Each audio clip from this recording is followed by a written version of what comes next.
Hello, friends. Today, I will tell you a story of history, mystery, and courage. The story of the inspectors of the Old Aqueduct, the forgotten path of water. Many centuries ago, in the sun-drenched valleys of southern Europe, there stood a mighty aqueduct. Its arches stretched across hills and plains like the ribs of a giant, carrying water from the mountains into the heart of an ancient city. The aqueduct had served generations, soldiers, farmers, merchants, and emperors. But as time passed, kingdoms fell, dynasties crumbled, and the great structure lost its purpose. By the 19th century, the Old Aqueduct was nothing but a silent ruin, a place where shepherd boys played in its shadows and wild vines crawled across its stones. People said the aqueduct was haunted, that strange sounds echoed in its hollow tunnels. Others whispered that treasure had been hidden in its reservoirs by monks fleeing invaders long ago. But to the government of the growing city, the aqueduct was no mystery. It was a problem. The city was expanding, water was scarce, and the Old Aqueduct, if restored, could once again bring life to thousands of homes. And so, a team of inspectors was formed.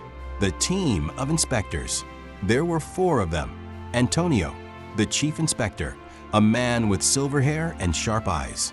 He had studied engineering in Paris, but had the heart of a storyteller. For him, the aqueduct was not just stone and mortar. It was a poem in architecture. Lucia, a young archaeologist, brave and determined. She believed the aqueduct held secrets of forgotten civilizations, and she wanted to uncover them, even if it meant crawling through dark tunnels with nothing but a lantern. Matteo, a local mason, born in the valley itself. His father and grandfather had worked on repairing bridges, and he carried their wisdom in his calloused hands. To Matteo, the aqueduct was not history, it was family. And finally, Father Domenico, a priest with a quiet voice and a vast knowledge of old manuscripts. He had read about the aqueduct in church records, stories of hidden passages and symbols carved by monks. His faith told him the aqueduct was not merely for water, but also for spirit. Together, they were the inspectors of the Old Aqueduct. The first steps. On a crisp autumn morning, the team set out. The villagers watched as they crossed the fields, carrying lanterns, ropes, notebooks, and tools. Children whispered, "They're going into the bones of the earth." When they reached the first arch of the aqueduct, they looked up in awe. The stones rose higher than a cathedral tower, weathered but proud. Grass grew from the cracks, and doves nested in the niches. Antonio touched the stones and whispered, 300 years, and you still stand. Let us see what you have kept hidden." They entered, whispers in the dark. Inside, the air was cool and damp. Drops of water echoed from the ceiling. Their lanterns revealed walls covered in moss, and in some places, faded carvings, symbols no one could immediately understand. As they walked deeper, Lucia stopped suddenly. "Do you hear that?" she asked. A faint sound, like rushing water, though the aqueduct had been dry for centuries. Matteo shook his head. "It's the wind playing tricks in the arches." But Father Domenico's face grew pale. "No, this is what the manuscript spoke of. The echo of the water, a sign that the spirit of the aqueduct still flows." Antonio smiled gently. "Whether it is wind or spirit, let us follow it." The hidden chamber.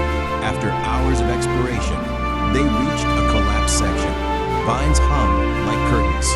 Matteo cleared a path, and behind the rubble, they found a narrow staircase spiraling downward. With cautious steps, they descended into the earth, their lanterns casting trembling shadows on the walls. At the bottom lay a chamber, vast, circular, with a dry cistern at its heart. But what amazed them most were the frescoes on the walls. Painted centuries ago, they showed monks carrying jars of water, soldiers guarding the aqueduct, and strange geometric patterns that seemed like codes. Lucia traced her fingers across the symbols. This isn't just an aqueduct. This was a sanctuary. Look, the monks believed the water was sacred, that it carried blessings from the mountains. Father Domenico nodded. Yes, water is life, water is spirit. And Antonio whispered, and water is power.